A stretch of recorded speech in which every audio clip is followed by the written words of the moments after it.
Assalamualaikum warahmatullahi wabarakatuh. Perkenalkan, nama saya Rizky Tri Andika dengan NPM 2408260263. Pada kesempatan kali ini, saya akan memaparkan materi mengenai nukleus yang merupakan bagian dari blok CMH. Di sini saya akan menjelaskan tentang definisi, struktur, fungsi, proses yang terjadi di dalam nukleus, serta peran pentingnya dalam kehidupan sel. Semoga materi ini dapat memberikan pemahaman yang lebih mendalam bagi kita semua, termasuk saya sendiri. Amin. Pertama, saya akan membahas tentang definisi nukleus. Nukleus atau inti sel adalah organel yang terletak di dalam sel eukariotik dan berfungsi sebagai pusat pengendali aktivitas sel. Nukleus bertanggung jawab atas pengelolaan informasi genetik yang disimpan dalam bentuk DNA. Selain itu, nukleus juga memiliki peran penting dalam mengatur proses-proses penting lainnya seperti sintesis protein, replikasi DNA, dan pembelahan sel. Lalu ada struktur nukleus. Nukleus terdiri dari beberapa komponen utama yang bekerja sama untuk mendukung fungsinya. Yang pertama itu ada membran nukleus. Nukleus dibatasi oleh membran ganda yang disebut membran nuklear. Membran ini memiliki dua lapisan, yaitu membran luar dan membran dalam. Membran luar adalah membran yang terhubung langsung dengan retikulum endoplasma dan seringkali mengandung ribosom di permukaannya. Sedangkan membran dalam itu melapisi ruang di dalam nukleus yang disebut nukleoplasma. Membran dalam berfungsi untuk mendukung bentuk nukleus dan menjaga kestabilan strukturnya. Yang kedua, nukleoplasma. Nukleoplasma adalah cairan kental yang terdapat di dalam nukleus, mengisi ruang antara membran dalam dan komponen lainnya dalam nukleus. Nukleoplasma mengandung air, ion, enzim, dan molekul yang lainnya yang mendukung proses-proses yang terjadi dalam nukleus seperti transkripsi dan replikasi DNA. Lalu ada porus nukleus.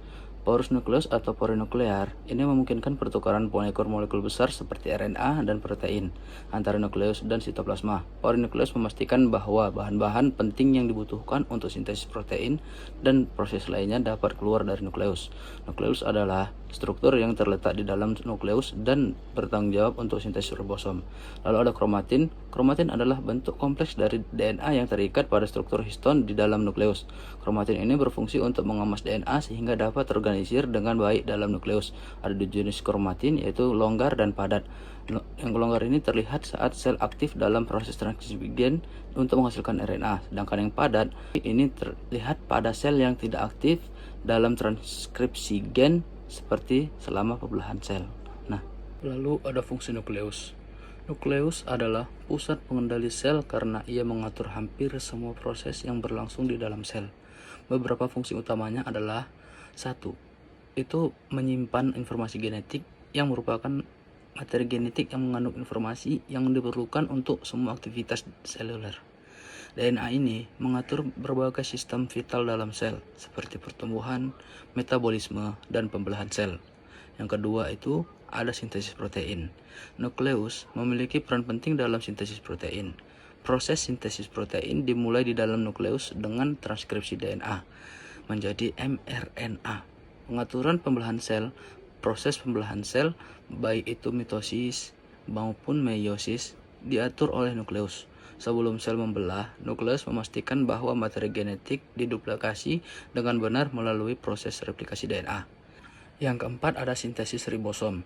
Nukleus, khususnya nukleolus yang terdapat di dalamnya, juga berperan dalam sintesis ribosom. Ribosom merupakan struktur yang sangat penting untuk sintesis protein yang berfungsi di sitoplasma. Proses yang terjadi di nukleus. Yang pertama ada transkripsi. Transkripsi adalah proses di mana informasi yang ada dalam DNA digunakan untuk membuat mRNA atau messenger mRNA. Proses ini terjadi di dalam nukleus. Yang kedua, ada replikasi DNA. Sebelum sel membelah, proses replikasi DNA terjadi di dalam nukleus untuk menduplikasi DNA, memastikan bahwa sel anak menerima salinan identik dan materi genetik. Yang ketiga, penyusunan kromatin. Selama proses pembelahan atau pengaturan genetik, kromatin akan mengalami perubahan bentuk dan struktur. Kromatin longgar akan dipadatkan menjadi kromosom pada fase pembelahan sel untuk memastikan pembagian materi genetik yang tepat ke dalam sel anak.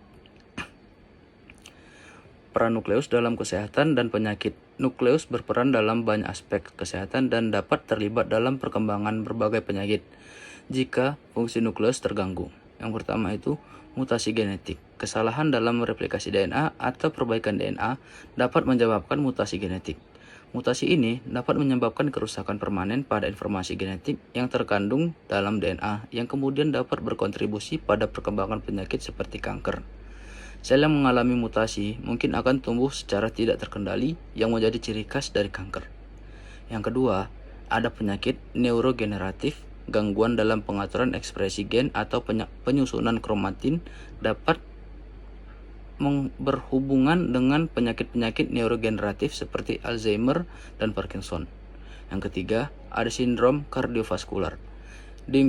Disfungsi pada nukleus dapat mempengaruhi pengaturan gen yang mengontrol pertumbuhan dan regenerasi sel-sel jantung dan pembuluh darah. Ini menyebabkan penyakit kardiovaskular di mana kemampuan sel untuk memperbaiki dan menggantikan jaringan yang rusak terganggu. Demikianlah materi yang dapat saya sampaikan mengenai nukleus, mulai dari definisi, struktur, fungsi, proses yang terjadi di dalamnya, hingga peran pentingnya dalam sel. Saya berharap materi ini dapat menambah wawasan dan pemahaman kita semua tentang peran krusial nukleus dalam kehidupan seluler. Apabila terdapat kekurangan dalam penyampaian saya mohon maaf. Terima kasih atas perhatian dan waktu yang telah kalian berikan. Wassalamualaikum warahmatullahi wabarakatuh.